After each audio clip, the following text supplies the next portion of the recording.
Bonjour à tous. Donc moi c'est François Mazin, je travaille pour la société Kitware depuis maintenant 4 ans. J'ai déjà croisé Damien pas mal de fois à plusieurs événements et puis voilà, il y a quelques mois on s'est rencontrés dans un contexte plutôt professionnel. Il m'a dit il faut absolument que tu viennes sur tech. Donc je suis très content d'avoir cette opportunité pour discuter avec vous. Comme je disais au café, le cap peut-être. Non, il y a des. Enfin, je pense que tu n'as rien fait de mal. Ok, bon, très bien, c'est pas moi. Voilà, donc Kitware, c'est pas forcément une entreprise qui est très très connue, donc c'est vraiment l'occasion de vous en parler aujourd'hui. Donc qui je suis rapidement, donc François Mazin. Donc moi je suis directeur de la visualisation scientifique à Kitware, donc une business unit à Kitware Europe. Donc concrètement, en fait, je gère une équipe d'une dizaine de développeurs qui développent des logiciels de open source, après, pour voilà, le calcul scientifique et l'analyse de données scientifiques. Et puis voilà, en tant que directeur, j'ai aussi des missions de stratégie, de modèle économique, ce qu'avait expliqué Sarah, ça a beaucoup résonné en moi. Et puis voilà, ce qui va être intéressant aujourd'hui, c'est que voilà, avant d'arriver chez Kitware, je travaillais chez des éditeurs de logiciels, chez Ansys, Siemens, avant d'arriver dans le monde du logiciel libre. Donc ça me permet de faire aussi un parallèle sur deux univers différents dans un domaine qui est très, très connexe. Et puis voilà, Damien a insisté aussi pour que je parle de mon engagement dans Debian. C'est une dizaine d'années que je suis constructeur Debian, mainteneur et développeur maintenant. Voilà, donc ça fera l'occasion de brasser un petit peu tout ça. Kitware déjà, qui connaît Kitware avant aujourd'hui, enfin, avant d'avoir vu le programme? Deux personnes, je ne suis pas du tout étonné. Donc voilà, donc qui on est, donc on reste une petite entreprise, hein, c'est un peu plus de 200 personnes dans le monde. Alors c'est toujours au cas où, effectivement, mais voilà, ça n'est pas une multinationale. C'est une entreprise qui est américaine d'origine, qui a été créée en 98, hein, donc 4 ou 5 ans aujourd'hui. Le gros des employés est aux États-Unis, et il y a un seul bureau qui est en dehors des États-Unis, qui est en Europe, donc en France, à Lyon, pas très loin ici, qu'on appelle Kitware Europe. Donc qu'est-ce qu'on fait? Donc on développe des logiciels open source pour la science en général, donc plutôt dans le traitement de données autour de traitement de calcul scientifique et l'intelligence artificielle. Voilà. Les choses à savoir aussi, c'est que donc on est une société de service et donc la grande majorité des gens chez nous sont des gens techniques. En fait. On a très très peu de gens qui ne sont pas techniques. Typiquement, on n'a pas de commerciaux. On a évidemment des fonctions de support administratif, etc. Mais voilà, le gros de chez nous, ce sont des gens qui sont des ingénieurs, des docteurs, des techniciens. Donc voilà, donc c'est très facile d'avoir une discussion technique avec des gens de Kitware. Jamais vous nous croisez sur des salons, des conférences. Quoi. Donc qu'est-ce que l'on fait? Donc on développe beaucoup de logiciels, hein, vous imaginez, en plus de 30 ans d'existence. Donc là j'ai mis les plus gros qui sont en bas. Vous en connaissez sûrement, donc CIMEC, hein, c'est celui qui est le plus populaire chez nous, qui est un logiciel de configuration de bulles C++, cross-platform des utilisateurs. Pardon? Je connais, mais je n'utilise pas. Ah d'accord, vous devriez alors. Voilà, donc on a beaucoup d'autres logiciels vraiment spécialisés de niche, hein, qui font Autodesk pour la tomographie, 3D Slicer pour tout ce qui est imagerie médicale, et puis Paraview VDK, je vais en parler un petit peu plus aujourd'hui, c'est pour la visualisation scientifique. Et puis dans nos compétences, voilà, on sait gérer les applications à la fois sur le web, sur le desktop, sur le mobile, et puis tout ce qui est cloud, et puis HPC, donc c'est le calcul haute performance, donc c'est les supercalculateurs, donc ça c'est même plus que fait mon équipe, donc on est vraiment spécialisé dans ce domaine. Voilà, alors je vous rassure, les diapos institutionnels, c'est bientôt fini. Puis après, on va parler de logiciels libres. Voilà, donc nos expertises sont assez diverses autour de cette thématique scientifique. Hein. On a pas mal de gens qui font de la vision par ordinateur, donc c'est en gros récupérer des données qui viennent de capteurs. Alors ça peut être des lidars, des radars, des sonars, des caméras stéréo, etc. Et puis à partir de ça, faire du calcul, typiquement de la reconstruction, de la détection. Donc vous imaginez des machine learning pour détecter des objets qui bougent dans des nuages de points, des choses comme ça. On fait aussi l'analyse de données au sens général du terme, statistique, etc. On a tout ce qui est calcul scientifique, visualisation scientifique, donc un peu plus précisément. Le médical aussi, c'est une partie historique de Kitware, hein, qui est arrivée très très tôt dans l'histoire de la société. Donc on a des logiciels comme ITK, 3D Slicer, qui sont utilisés quasiment partout. Si vous avez déjà passé un IRM ou un scanner, c'est fortement probable que vos images soient passées par nos algorithmes à un moment ou à un autre. Et puis notre dernière expertise, c'est tout ce qui est autour de CIMEC, parce que CIMEC, c'est pas juste un logiciel, c'est tout un écosystème en fait pour construire un logiciel. On a 6 tests, 6 dash, donc en fait lancer des tests, créer des dashboards avec les résultats de tests, agréger plein de gens qui vont lancer des tests sur des logiciels différents, etc. Donc on a plein de solutions autour de ça. Et ça depuis 20 ans, donc largement avant la tendance GitHub, GitLab avec les runners, etc. Donc, on a des gens qui sont vraiment spécialisés là-dedans, et avec CIMEC vient toutes les problématiques aussi de compilation.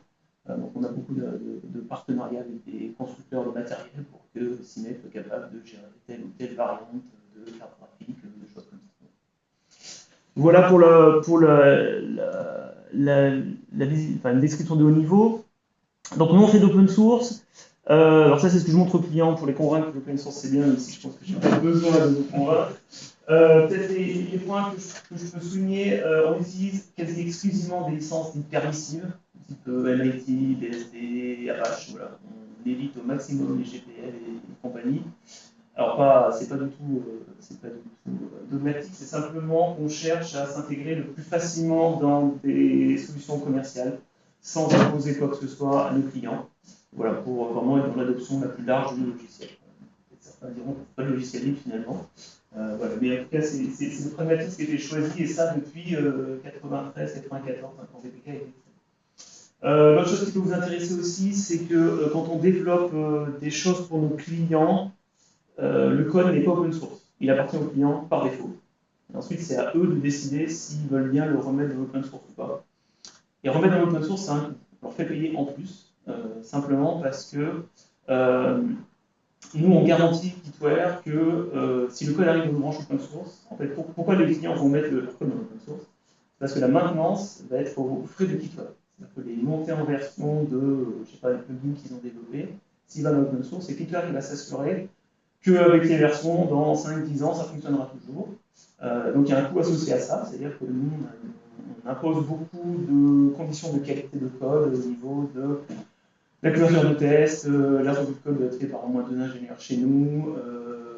Il faut aussi que ça compile sur toutes les plateformes que l'on vise, avec toutes les configurations que l'on vise, typiquement quand on est dans le monde du calcul de performance, que ça fonctionne en mémoire distribuée, en mémoire partagée, etc. Donc on a 60 ou 70 jobs, je crois, qui lancent à chacune des merge requests.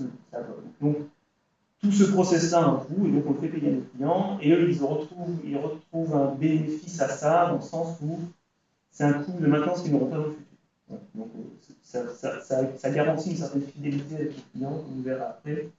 On cherche vraiment, le tas de l'open source, on cherche vraiment la proximité avec nos clients, Customer Intimacy, comme disent nos collègues américains, dans le sens de construire avec eux sur le long terme leurs solutions, et que tout le monde y gagne en fait à passer dans l'open source. Voilà. On ne paye pas de licence, et puis c'est robuste, c'est transparent, etc. Sarah, j'ai bien illustré tout ça. Et puis donc notre modèle commercial, on en a, c'est quasiment que ça, 99%. On fait du service. On est vraiment une société de consultants, en fait, d'experts. Donc désolé, c'est en anglais, hein, c'est une diapo générique. Donc on fait faire de la formation, on en fait beaucoup. Si vous voulez apprendre à utiliser CIMEC, Paradio, VTK, voilà, on forme les gens. On fait beaucoup de support dans le sens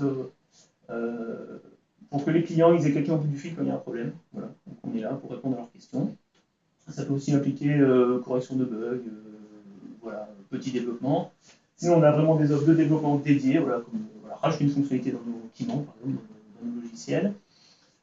Ou sinon, ce qu'on fait beaucoup aussi, c'est créer des logiciels pour nos clients. Le logiciel pourrait être au final le propriétaire, mais basé sur nos briques open source. C'est des choses qu'on fait aussi beaucoup autour de ça.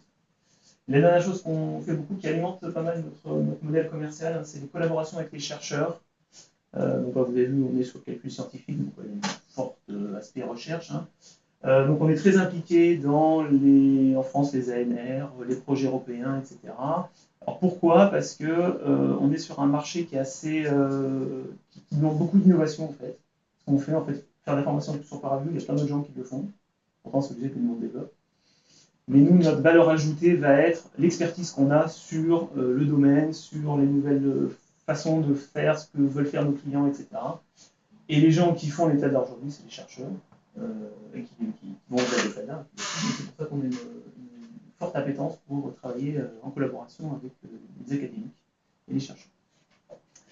Voilà, je dois avoir fini là tout ce qui est présentation plus institutionnelle. Comme Damien voulait que je parle aussi un petit peu de Debian, alors qui n'est pas professionnel pour tout, parce que c'est vraiment des choses volontaires que je fais, je vais vous faire une petite rétrospective sur mon parcours pour voilà, mettre un peu en abîme d'où je viens, où je vais. Donc mon premier contact avec le logiciel libre, hein, il est assez ancien, c'est de 2006, c'est quand j'étais en école d'ingénieur, voilà, sur un projet d'école. L'encadrant nous a dit, vous êtes dans une bibliothèque d'optimisation génétique, allez la télécharger sur SourceForge. Je ne savais pas du tout ce que c'était, donc je suis allé voir. Et alors là, c'était une révélation pour moi. Donc SourceForge, pour ceux qui ne connaissent pas, c'était le GitHub des années 2000. Voilà, s'il y en a plein qui connaissent. Voilà, donc tout le projet libre, ils utilisaient cette forge-là, c'était le plus tendance à l'époque. Bon, après, ils ont fait des choses très discutables et puis maintenant, personne n'utilise. Voilà, et donc ce que j'ai découvert à ce moment-là, c'est qu'on peut avoir accès à du code source, déjà de qualité, hein, et puis surtout au process de développement autour. C'est-à-dire, voilà, on n'a peut-être pas la mailing list, tracker, voilà, on pouvait avoir accès au CVS, etc. Voilà, donc c'était vraiment une révélation pour moi. Et puis donc ensuite, tout ce que j'ai développé, j'ai essayé de le faire dans les logiciels open source. Un an après, étudiant, voilà, je me suis passionné de musique, j'ai fait un logiciel utilitaire à la musique, c'était Connector. Je l'ai mis sous licence GPL. Il existe toujours, hein, si ça vous intéresse. Voilà, et donc ça a été vraiment le début pour moi, il y a maintenant 17 ans, c'est ça, dans les logiciels libres. Et puis quand même, voilà, j'ai déroulé ma carrière professionnelle à partir de 2011. Donc comme je disais, j'ai travaillé chez des grands éditeurs autour de la simulation numérique. C'est vraiment ma spécialité, développer des logiciels pour la simulation numérique. Donc chez ANSYS, tout ce qui est logiciel simulation thermomécanique. Puis ensuite j'ai enchaîné, je suis à chez ANSYS, puis 7 ans chez Siemens, dans la robotique, la simulation de robots, etc. Et en fait, ce qui s'est passé, ce qui est assez rigolo, c'est que c'est là aussi où Debian est arrivé dans ma vie. En fait, en 2011, quand j'ai commencé à travailler, mais j'ai eu des collègues, pourtant on travaillait chez Windows, alors si c'était 100% propriétaire, qui, en fait, entre midi et deux, ils regardaient des vidéos sur leur ordi, sur leur phone, je vous rassure, c'était du travail. Et puis, en discutant avec lui, il me dit ouais, mais oui, les vidéos, en fait, elles sont sur mon serveur chez moi, à 20 km de là, dans ma maison. Je dis mais comment ça? Il n'y a pas Netflix à l'époque. Hein. Donc je dis mais comment ça, tu streams des vidéos, tu utilises un logiciel, c'est quoi? Il me dit c'est juste, c'est Linux, c'est Debian, et puis j'ai installé du BMC, j'ai ouvert les ports, et puis voilà, c'est bon quoi. Voilà, et alors là, j'ai halluciné. J'ai fait quoi? C'est aussi simple que ça. Il me dit oui, puis en plus, tu installes un logiciel, tu fais sudo apt install, et puis c'est bon, et puis le paquet, tu es sûr qu'il ne vient pas de, je ne sais plus trop, il y a a priori pas de malware. Voilà, donc c'était une révélation par des collègues au travail en fait. Voilà, 3 ans après, je me suis lancé, j'ai installé Debian. Très rapidement, voilà, ça m'a plu cette histoire d'avoir accès au code source, d'excellence technique, etc. Voilà, et puis après, donc, j'ai très vite contribué. La vraie contribution, le vrai premier upload, j'ai cherché, c'était en 2018, quand même, ça fait du temps. Et puis après, voilà, j'ai suivi tout le processus pour prendre plus de responsabilités. Voilà, donc, le maintenir en 2020, et puis l'année dernière, je suis passé développeur. Donc, développeur, on ne peut pas que maintenir des paquets, on a en plus accès à toute l'infrastructure, tout le processus de décision, voilà, au sein du projet Debian. Alors, pourquoi Debian, hein, c'est une bonne question. En fait, comme je vous dis, à partir de 2011, j'ai mis un travail, j'ai commencé à travailler, j'ai commencé à avoir de l'argent, et je me suis dit, j'utilise plein de logiciels libres, j'adore ça, je vais peut-être faire des dons, hein, voilà, pour rendre un petit peu. Et puis, j'étais pas très à l'aise avec cette idée de faire des dons. Voilà, j'ai grandi dans les années 90, hein, j'ai connu des scandales d'associations pas très. Qui rigolent aussi. Voilà. Donc voilà, et puis je trouve ça impersonnel. J'ai rien contre le fait de faire des dons, j'en fais toujours, hein, mais je trouve ça assez impersonnel, on ne sait pas à quoi va servir l'argent, etc. Et je me suis dit, en fait, je sais faire des trucs, en fait, je sais développer des logiciels, donc pourquoi pas, est-ce que je ne ferais pas plutôt de la contribution en tant que mon temps et de mon expertise. Voilà, et donc finalement, c'est un bon choix. Je me retrouve beaucoup plus là-dedans, de contribuer, de contribuer en retour voilà, par mon savoir-faire. Et puis Debian, ce qui est bien, alors il y a beaucoup de gens qui le reprochent, hein, c'est Debian prend son temps. Il y a une version majeure qui sort tous les 2-3 ans. 2 ans quand ça va vite, 3 ans c'est plutôt dire les choses. Ce qui fait que tout le processus c'est sur un temps long et quand on a une vie à côté, quand on est bénévole, ça permet justement de contribuer par petites touches régulièrement. Des fois, je fais absolument rien pour Debian pendant un mois et demi. En fait, c'est pas du tout un problème. C'est tout à fait OK de répondre à un email que 2 semaines après, ce genre de choses. Voilà. Et donc, ça permet justement, pour, en tout cas avec profil comme moi, de contribuer sur la longueur. Et puis Debian a vraiment un idéalisme, voilà, je vous en parlais juste après, et il a vraiment une excellence technique, il faut faire les choses bien, il n'y a pas de concession à faire là-dessus, on fait les choses bien. Voilà, donc moi ça va tout de suite plus. Et puis il y a un aspect que j'ai vu, que j'ai compris qu'après, que je n'ai pas vu tout de suite, c'est qu'il y a un aspect social très très fort chez Debian. Donc il y a des conférences chaque année. D'ailleurs, en 2025, ça sera en France, ça sera en Bretagne, à Brest, ou Brest, je crois. Voilà, donc, ça fait passer les deux. Voilà. Et une mini-défense cette année à Toulouse, qui est en novembre, je crois. Vous allez rencontrer des développeurs Debian. Voilà, donc il y a un aspect, voilà, les gens se rencontrent souvent, je vous comprendrai après pourquoi. Et puis il y a aussi une notion d'équipe qui est assez intéressante. Ceux qui empaquettent les paquets se regroupent par thématique, par équipe, ce qui fait que les paquets ne sont plus maintenus par une seule personne, mais par une équipe. C'est-à-dire que tout le monde peut intervenir sur un ensemble de paquets. Donc moi je suis dans le science, Python, donc audio et AI par exemple. Donc voilà, régulièrement je regarde les bugs critiques qu'il y a, puis j'en corrige un, voilà, et donc ça fait des contributions. Tout est maintenu plutôt de façon collective. Voilà, et puis donc ce que j'aime bien dans Debian, et ce qui m'a permis en fait de démarrer, c'est que tout est documenté. C'est-à-dire que voilà, si vous voulez commencer à contribuer, vous avez juste à lire le wiki, tout est expliqué, le process, comment on fait, de A à Z. Alors, c'est long, ça prend du temps, mais il n'y a pas de barrière à ce niveau-là. Donc ça, c'est super. Les valeurs sont très fortes, donc dès la création du projet Debian, je crois en 93, il y a eu le Debian Free Software Guidelines, des DFSG. Donc c'est les 10 points qu'on retrouve dans la définition qui a ensuite repris l'OSI de l'open source, qui définit qu'est-ce qu'un logiciel libre, voilà, code source ouvert, on peut modifier, on peut redistribuer, on peut faire du commercial avec ou pas, etc.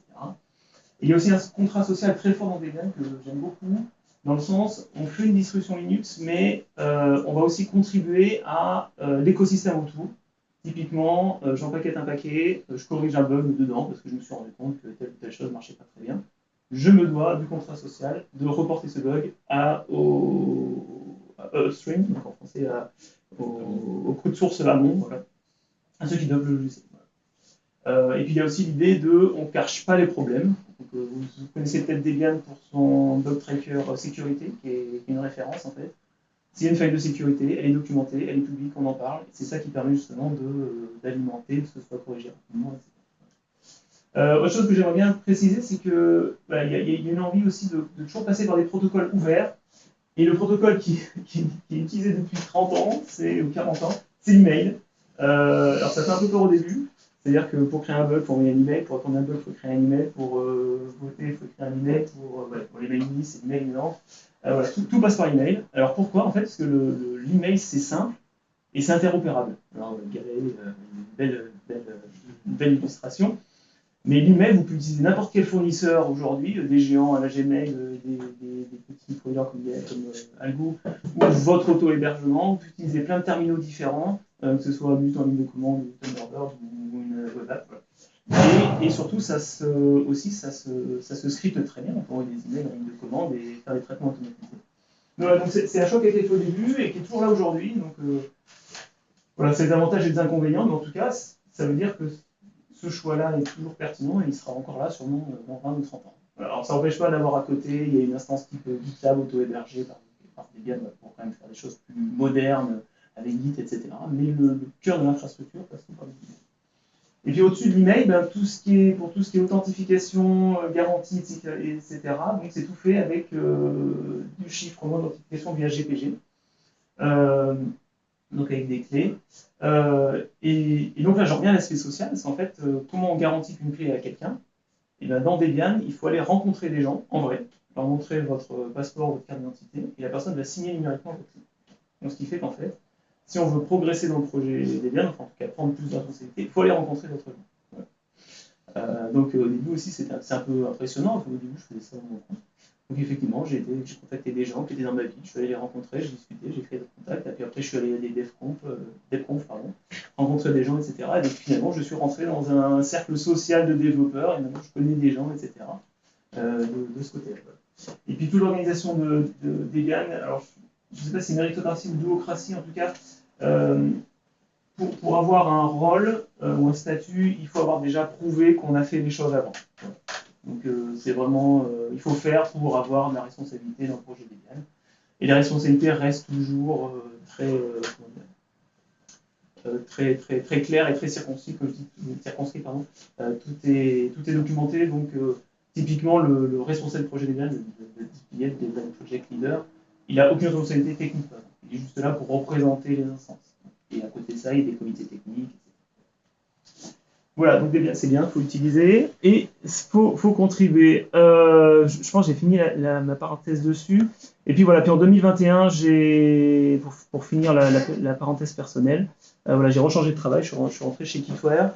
Et effectivement, le fait que mon engagement en open source depuis 15 ans a fortement joué dans mon arrivée dans cette entreprise. Et qui correspond exactement aux valeurs que je veux pousser, en plus dans un domaine que j'adore, qui est le calcul scientifique. Voilà, donc il me reste encore 10 minutes. Parfait. Donc pour finir ma présentation, je voulais vous faire quand même une petite parenthèse sur la visualisation scientifique. Hein, c'est ce que fait mon équipe, c'est ce que je développe au quotidien. Donc la visualisation scientifique déjà, qu'est-ce que c'est ? C'est à partir de données brutes, alors qui peuvent venir d'expériences, qui peuvent venir de calculs avec des simulations numériques, qui peuvent venir d'équations mathématiques ou autres. Être capable d'en extraire des caractéristiques, donc science feature en anglais, qui vont parler le métier, voilà, qui vont parler le métier de la personne qui va ensuite les analyser. Et ensuite avoir une deuxième étape qui est d'être capable de la représenter graphiquement. Voilà. Donc c'est pas que du graphique, c'est ça que je voulais dire dans la visualisation scientifique, il y a une grosse partie calculatoire. En fait, le gros de mon travail, là-dedans, ça on sait faire, c'est facile, c'est de l'OpenGL, c'est facile. C'est l'OpenGL, c'est du ray tracing, il y a plein de choses qui existent. Ça, c'est compliqué, surtout quand les données là sont massives, qu'elles font des pétaoctets de données, on est sur des supercalculateurs, donc il faut ouvrir sur 10 000 nœuds de calcul, capable de faire calcul d'isosurface, de streamline, choses comme ça. Donc là, on rentre sur des thématiques algorithmiques compliquées, donc le gros de mon travail est ici. Voilà, donc on développe dans l'équipe donc deux gros logiciels. Donc le premier c'est VTK, Visualization Toolkit, donc c'est le produit historique de Kitware qui a été fait en 1993 par des chercheurs aux États-Unis et qui a donné naissance à la société Kitware en 1998, donc 5 ans après. Donc il permet de faire ces deux étapes que je vous ai présentées avant, donc faire du calcul et ensuite faire de l'affichage. Donc on peut aller jusqu'à faire du photoréalisme ici. Mais il y a quand même de la science, hein, si vous faites attention. En fait, ce qui est là, ce sont des isosurfaces. Donc, chacune des surfaces a une valeur propre de pression, de vitesse, je ne me souviens plus. Mais par contre, voilà, il y a un rendu photoréaliste qui a été rajouté. Les surfaces, elles sont transparentes pour donner un effet de fumée, etc. Sinon, la plupart des représentations que vont attendre les scientifiques, c'est plutôt dans ce sens-là, où on va représenter une quantité, typiquement une pression, une température, par un gradient de couleur, où voilà, telle couleur va correspondre à tel niveau.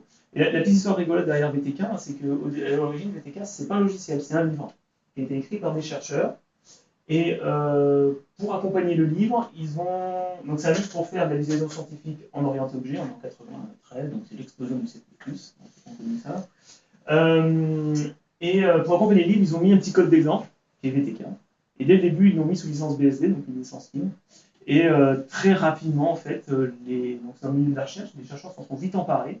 Ils vont commencer à le modifier, à demander plus de fonctionnalités, du service autour, et donc ils se sont dit, il y a peut-être un potentiel commercial, ils ont créé la société Kitware pour le soutenir, et aujourd'hui c'est un logiciel énorme.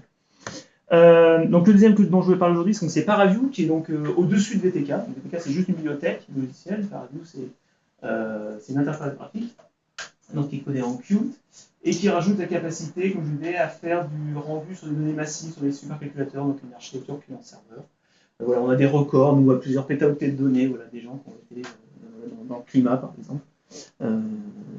Typiquement, le rapport du GIEC, j'imagine que vous connaissez, hélas.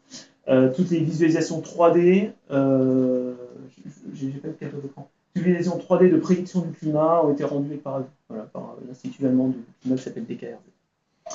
Voilà, donc quelques domaines d'application, beaucoup de choses dans la simulation numérique, donc dynamique des fluides, analyse structurelle, pardon, du médical, des particules astrophysiques, de la géoscience, ainsi que quelques domaines d'application.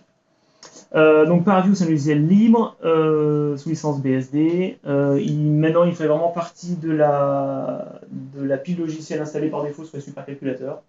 Donc voilà, donc c'est assez. Voilà. Alors top 500, vous connaissez peut-être pas, c'est le top des 500 plus gros supercalculateurs mondiaux, enfin publics, ceux qui veulent en parler, il y en a des confidentiels. Voilà, et ParaView est installé sur la quasi-totalité de ces machines.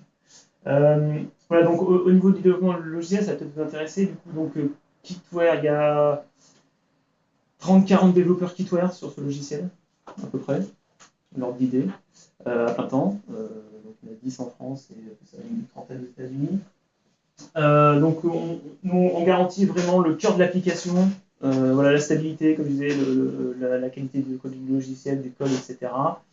Mais on a, comme c'est le logiciel, on a énormément de contributeurs externes, surtout pour tout ce qui est périphérique, typiquement les connecteurs vers des formats de fichiers, vers des autres technologies, etc. Donc on a beaucoup de contributions, donc nous on garantit que ces contributions sont compatibles et vont pouvoir évoluer. Alors je vais accélérer, donc voilà, c'est tout un écosystème, on s'interconnecte avec beaucoup de choses, du Jupyter Notebook, du PyTorch, du Python, du web, etc. Donc ça vous intéresse, vous pouvez venir m'en parler après. On a beaucoup de partenariats du coup avec les vendeurs de matériel, donc Nvidia en fait partie, Intel aussi, voilà, les concurrents. On n'a pas avec AMD, mais on aimerait bien aussi. Merci. Voilà. Et puis donc pour finir, donc quelques clients pour vous donner un petit peu, voilà, mieux comprendre ce qu'on fait. Typiquement, on travaille beaucoup depuis plus de 10 ans avec EDF. EDF, ils ont une plateforme open source qui s'appelle Salomé. Je ne sais pas si ça vous parle, qui est faite pour. En fait, EDF, ils font plein open source. Hein. Ils ont plein de codes de calcul, code Aster, code Saturn, Télémac, qui sont tous open source. Et au-dessus de ça, donc, ils ont créé toute une plateforme pour préparer leurs simulations, lancer des simulations et faire du post-traitement qui s'appelle Salomé. Et le post-traitement, bah, c'est du ParaView, ils appellent ça Paravise. Donc nous, on intervient sur la maintenance et aussi donc, développer de nouvelles fonctionnalités dans l'analyse, le traitement des données pour eux. Autre gros client que je peux vous citer, donc Total Energy. Alors Total n'a pas toujours une bonne presse. C'est surtout les équipes qui font de la géoscience, qui font de l'étude du terrain en fait. Qui on travaille. Je sais que vous êtes au courant, Total, ils ont un des plus gros supercalculateurs mondiaux qui est à Pau, qui s'appelle Pangea. Voilà. Quand il est sorti, il était dans le top 10, maintenant il est plus dans le top 100. Et donc ils font énormément de calculs au niveau études du sol, études séismiques. Alors au début, il y a des années, c'était pour chercher du pétrole, maintenant c'est plutôt pour faire de l'enfouissement du CO2. Voilà, et donc ils utilisent du ParaView pour faire de la visu, de l'analyse, etc. Donc nous, on les assiste sur leur tâche. Puis dernier exemple, en France, donc le CEA, on travaille aussi beaucoup, alors c'est plutôt, alors CEA, il y en a à Grenoble, on ne travaille pas directement avec eux, c'est plutôt ceux qui sont à Paris. C'est aussi un cas intéressant, ils développent aussi une application open source qui s'appelle Tennis, vous pouvez les chercher, je crois l'héberger sur gitlab.com. En fait, ils utilisent ParaView, ils trouvaient que l'interface de ParaView, il y avait trop de choses dans l'interface graphique, donc en fait ils ont créé une application basée sur ParaView où ils simplifient l'interface et rajoutent que quelques boutons qui correspondent vraiment aux besoins de leurs ingénieurs pour faire le processing de leurs grosses simulations. Voilà, et donc le but est, le résultat est open source et quand on les assiste dans le développement de cette application, ils financent énormément de fonctionnalités qui vont dans l'open source et qui en profitent ensuite à tous nos utilisateurs. Voilà, ouais, j'ai mis les bénéfices. Il y a un article aussi de blog qu'ils ont écrit qui est vraiment super, qui explique pourquoi ils ont fait le choix de ParaView. Voilà, et peut-être on parlait de communauté. Typiquement, on organise les journées utilisateurs autour de ParaView. C'est européen, donc c'est en anglais, à Lyon. Ça va être la deuxième édition cette année. C'est une façon de aussi fidéliser nos clients, de faire en sorte que tout le monde se retrouve au même endroit. Voilà, c'est pour ça que l'Open Roadmap m'intéressait. Ça peut être aussi une occasion pour nous d'en parler. Et voilà, c'est aussi une annonce, hein, s'il y a des gens qui sont intéressés pour rencontrer la communauté utilisateur ParaView, vous êtes vraiment les bienvenus. C'est gratuit, par contre il faut s'enregistrer, et c'est plutôt pour un public professionnel. Voilà, et c'est sponsorisé par nos gros clients, c'est Total Energy. Et puis dernière chose dont je voulais parler, c'est qu'aussi, comme beaucoup d'entreprises, on recrute. Voilà, donc si dans la salle peut-être pas, mais si vous connaissez des gens, c'est plutôt des profils développeurs qu'on cherche. Du C++, du WebGL, du JavaScript, du Python, même si vous connaissez des gens qui cherchent des stages, on est toujours très ouvert à accueillir des gens. Ce qui est important, c'est l'open source. faut avoir envie de faire de l'open source. C'est ça qui est important chez Kitware. Les gens qu'on recrute qui sont big bof avec l'open source, ils restent pas. Ceux qui restent, c'est ceux qui ont une vraie envie de correspondre à ces valeurs-là. Voilà, donc n'hésitez pas. Eh ben écoutez, j'ai fini, merci beaucoup. Donc le message que je voulais faire passer, c'était, déjà, vous ne connaissez pas Kitware, maintenant vous connaissez Kitware. Voilà. On est sur un marché de niche, voilà, qui est le calcul scientifique, qui ne parle pas forcément à tout le monde ici. Surtout montrer que au niveau des licences, nous on est plutôt dans l'ouverture maximale. Je n'ai pas trop parlé du process. On a une instance GitLab auto-hébergée, etc. Il y avait une remarque intéressante de Sarah qui était effectivement le côté je fais de l'open source, il y a des multinationales qui vont servir mes logiciels, moi je toucherai pas un sou, etc. C'est une question qui ne s'est jamais posée à Kitware dès le départ, c'est d'open source, utilisez-le, en fait, ça fait partie du jeu en fait. On fait de l'open source, il y a des gens qui vont l'utiliser qui ne donneront jamais rien, c'est la vie. Par contre, plus tu as d'utilisateurs, plus il y a des gens qui vont venir te voir quand même et te dire ouais ça c'est bien, on peut peut-être améliorer, etc. Et c'est là-dessus que se base le modèle commercial de Kitware. Et puis aussi montrer que tout ce que vous faites aussi à côté, c'était mon cas, mon engagement bénévole, dans Debian, etc., ça a aussi alimenté ma carrière professionnelle, qui fait qu'aujourd'hui je parle devant vous, devant un public de libristes très agréable. Voilà, merci beaucoup.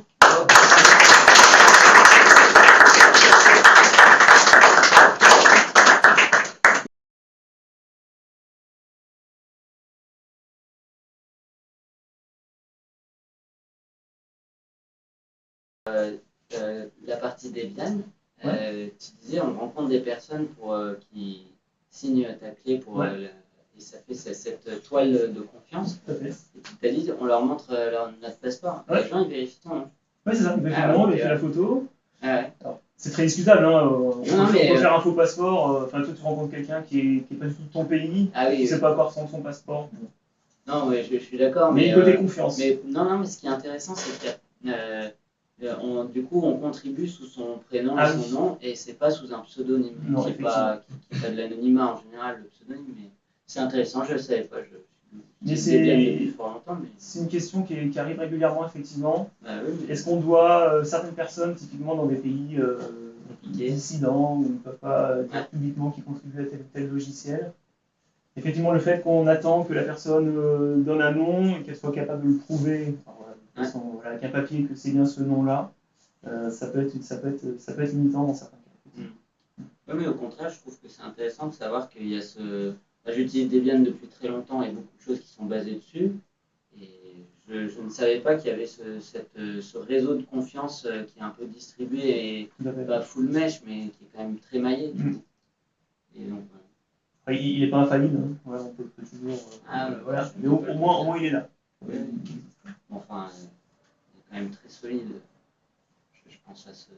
Comment ça s'appelle, une boîte américaine, SolarWinds, qui s'était fait faire une attaque sur sa chaîne de fabrication logicielle. C'est du full propriétaire qui est dans toutes les administrations américaines.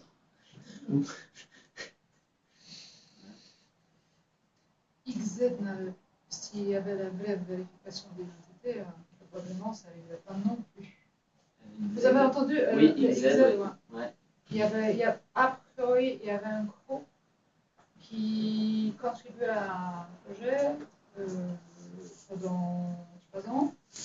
Ils ont reçu le rôle de co-maintainer en utilisant aussi l'ingénierie sociale. Donc ils ont dit que maintainer ne fait rien, c'est mauvais, il est mauvais, tout ça. Il a donné le rôle de maintainer d'une autre personne qui a ajouté le malware. Clairement, après, c'est pas infaillible. Et puis l'histoire de XZ utile, ça, on peut en parler. Nous, ça nous a fait du mal dans le sens où on travaille avec des gens qui utilisent plein d'open source. Et en fait, nous, on ne s'était pas rendu compte que XZ utile, la faille a été. Les grands médias en ont parlé en fait. Donc, du coup, il y a des gens qui sont venus nous dire mais en fait, l'open source, qu'est-ce qui s'est passé en fait, c'est pas sécurisé, nous on l'utilise plein, voilà. Nous on l'a expliqué, on a tout un process, des trucs carrés. XZ utile, c'était un seul mainteneur qui avait des problèmes de santé, etc., qui a été pressurisé par plusieurs personnes sur une attaque gouvernementale.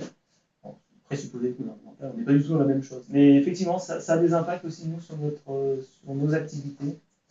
Et l'autre chose aussi que je peux mentionner ici, c'est la souveraineté numérique. C'est bien et c'est pas bien. Alors c'est super pour l'open source, du coup, l'open source, vous avez le code, vous êtes souverain, vous faites ce que vous voulez, etc. Le truc, c'est que Kitware, c'est américain, d'origine. Voilà. Il y a des gens qui ne veulent pas travailler avec nous juste parce que notre société mère est américaine. Même si l'entité Europe, c'est une Kitware SAS, comme nous, avec un employé français, etc. Voilà, donc ça, il y a aussi un revers de la médaille aussi à ce niveau. En fait, ils peuvent utiliser nos logiciels, mais ils se refusent de travailler avec nos employés. J'ai une question sur le process d'intégration des contributions externes. Ouais. Est-ce qu'il n'y a que la société Kitware qui est capable de valider de l'intégration dans le code source externe, enfin de contributeurs? Oui. Comment vous gérez ça, enfin, Bah, dans les grandes lignes? Ouais, c'est une super question, effectivement. Alors, pour répondre, oui, cliquer sur le bouton merge à la fin, il n'y a que des employés qui sont. Les employés Kitware, il y a quelques externes, ouais, mais qui ont un certain niveau de confiance à faire. Voilà. C'est-à-dire qu'ils vont s'assurer que tout le process a été validé en amont. Oui, et c'est un process qui est maîtrisé, au-delà des personnes, vraiment, c'est le process d'intégration de code d'une contribution externe à la société Kitware est vraiment très très maîtrisé et oui, aussi validé, au-delà de la maîtrise technique, par Kitware. Tout à fait, ouais. Ouais, d'accord. Ouais, et alors par contre, du coup, ce qui est intéressant, je vais en mentionner, c'est que donc ça prend du temps, les contributions externes, pas celles financées par des clients, mais celles des gens qui créent un patch, qui veut corriger un truc dans CNET ou dans Paraview. Donc tous les employés Kitware peuvent passer du temps pour aider ces contributions externes. On appelle du community management technique. Ah, ouais. Alors, dans un temps qu'on définit à l'avance, c'est quelques heures par semaine. Et nous, ça nous permet deux choses. Alors ça va au-delà même des contributions, c'est aussi répondre aux questions sur les forums. Donc c'est au global. Ça nous permet de nous assurer déjà ce que font nos utilisateurs avec nos logiciels. Parce que quand on fait de l'open source, en fait, il y a plein de gens qui utilisent mes logiciels, mais on ne sait pas ce qu'ils font. Parce que ça marche. C'est la rançon du succès. Ça marche, ils ne nous en parlent jamais. Ouais. Et des fois, ils reviennent sur le forum, ils disent ouais, j'ai de faire ci, ça, et ça marche pas. Donc on se dit ah bon, vous utilisez dans ce domaine-là, vous faites ça. Donc nous, ça nous permet de rester en contact avec des utilisateurs potentiels, et aussi derrière potentiellement commercialement, mais c'est surtout déjà comprendre ce qu'ils font. Et puis ensuite, du coup, on a tout un process du coup, pour accompagner les gens, les contributeurs externes. Et donc nos ingénieurs peuvent prendre du temps pour les accompagner, nous dire il faut respecter telle convention de codage, le code, là, cette partie-là est pas testée, il faut lancer la CI, voilà, il y a tel job qui a échoué, il faut corriger tel truc, etc. Comment vous l'organisez? Ça m'intéresse parce que c'est un sujet de fond à l'eau. Moi, je m'attends à ce que les gens fassent ça, mais en même temps, ça vient se télescoper avec les priorités des projets internes. Comment vous avez du temps dédié régulièrement? Est-ce que c'est du ponctuel? Non, alors c'est basé sur le volontariat. Tout le monde ne le fait pas. Tout le monde n'est pas intéressé pour aller accompagner les contributions externes. Donc, dans mon équipe, il y a 10 personnes, j'en ai 3-4 qui sont très actifs. Ça fait à peine la moitié qui le font régulièrement. Et ils le font au fil de l'eau, en fait. Ils ont chacun leur routine. Genre le matin, ils regardent toutes les merge requests qu'il y a eu la nuit, comment ça a avancé, ou entre midi et deux, tout ça. Et ça reste du temps payé par l'entreprise. Mais du coup, vous n'avez pas tant organisé que de dire ça fait partie du boulot. Ouais, tout à fait. Mais je ne force pas les gens à le faire parce qu'effectivement, ça demande des qualités aussi de communication. Les constructeurs, des fois, il y en a qui ne sont pas très agréables, il faut savoir parler. ou alors non, voilà, j'ai pas blâmé les constructeurs, c'est plutôt nous, on n'utilise pas les bons mots pour leur expliquer quoi faire, par exemple. On n'a pas le bon canal de communication. On a des constructions qui viennent du monde entier, donc quelqu'un qui est en Amérique du Sud ou en Asie, par exemple, n'a pas du tout les mêmes conventions sociales d'interaction que quelqu'un qui est en France, par exemple. Donc tout le monde n'a pas envie de faire ça, je ne force pas, mais pour l'instant, j'ai toujours trouvé des gens. Du fait qu'on recherche toujours des gens qui veulent faire du comme motivation. Bien sûr. Une question au niveau du calcul scientifique. Ouais. Sur votre fonctionnement, est-ce que vous avez des doctorants en maths qui vont vous donner un algo que vous allez traduire ensuite en C++, ou les ingés, vous avez une double compétence et vous analysez le problème et vous transformez directement ensuite en... Les deux en fait. Effectivement, donc, comme je vous disais, on est très actifs dans les partenariats avec les gens qui font de la recherche. Donc en fait, on regarde les papiers de recherche qui sont publiés, on a une dizaine de conférences aussi où on sait que c'est notre cœur de métier. Quand les papiers sont intéressants, on les prototype, on essaie de les implémenter, etc. On contacte les auteurs pour leur demander comment c'est. On leur dit Est-ce que le papier est bien reproductible? Voilà, c'est un truc qui est très tendance en ce moment dans la science, donc ça nous aide beaucoup. Au moins avoir du code pour reproduire. Et sinon, en interne, on a aussi des chercheurs, en fait, des gens qui ont des doctorats, maths, physique, simulation numérique, mécanique, etc., qui ont aussi cette capacité de, il y a un problème, je vais aller faire l'état de l'art, voir ce qui existe, et je vais peut-être aller au-delà de l'état de l'art s'il n'y a pas de solution. Donc c'est les deux. Je me posais alors une question. D'abord, je vais placer un M. By the way, I use Zangero. Excusez-moi, c'est une private. C'est apparemment sur cette machine. Voilà. Comme apparemment il y a une espèce de mème qu'il faut dire tout le temps ça, donc d'accord, ça devient un leitmotiv. Enfin, la parenthèse. Par contre, la vraie question, c'est sur le modèle économique avec votre logiciel Parachute, par exemple. Est-ce que vous faites quand même des démarches actives, donc commerciales, vers des entités scientifiques pour dire bah tiens, on a ce produit-là et on le fournit, ou est-ce qu'au final les gens viennent par eux-mêmes parce qu'ils ont entendu qu'il y a un logiciel libre qui est sympa et qui voudrait travailler avec vous? Comment ça se répartit? Alors oui, on bénéficie d'une certaine aura dans le monde scientifique. Voilà, on a on a assez peu de concurrents. La PTK et Parachute sont utilisés partout, c'est libre, ça marche bien, donc les gens l'utilisent. Donc on a effectivement pas mal d'opportunités commerciales de l'entrant en fait, ce qu'on appelle, voilà, des gens qui viennent nous voir, bah, voilà, j'ai besoin de ça, est-ce qu'on peut m'aider? C'est là où nous on va aller fournir du support, ou de la formation, etc. Et effectivement on a aussi des prospections actives qui passent beaucoup par notre communication. Là on a un blog par exemple qui est très actif, on communique énormément sur ce qu'on fait, sur ce qui va arriver. On fait même des blogs invités, genre certains utilisateurs. Typiquement des chercheurs ont dit bah, écrivez-nous un article de blog, comme ça vous pouvez mettre votre référence de votre papier, ça vous fait, vous avez accès à tous les clients Twitter, donc la communication. On se déplace beaucoup, conférences, salons. Alors on n'expose pas forcément, mais dans la région vous croiserez forcément droite ou à gauche, c'est probable. Voilà, pour aller effectivement chercher sur des thématiques, discuter, ben voilà, oui, on travaille sur Paris, c'est quoi vos besoins, etc. Et puis l'autre chose, comme je disais, c'est autour des gens qui viennent nous voir, autour des forums, des contributions aussi. Ça nous permet aussi de voir qui fait quoi, de les contacter et des fois de voir que derrière leur demande, derrière leur contribution, en fait, il y a un problème beaucoup plus gros et qu'on pourrait le résoudre pour eux. Et comme je disais, il n'y a pas de commerciaux chez nous, donc tout se fait de façon assez organique, en fait, finalement. Ouais, par ce qui arrive, ce qu'on pousse, etc.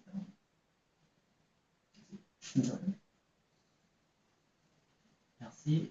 Je vous propose qu'on fasse une petite pause. Merci beaucoup. On fasse un tonnerre d'applaudissements pour qu'on Merci beaucoup.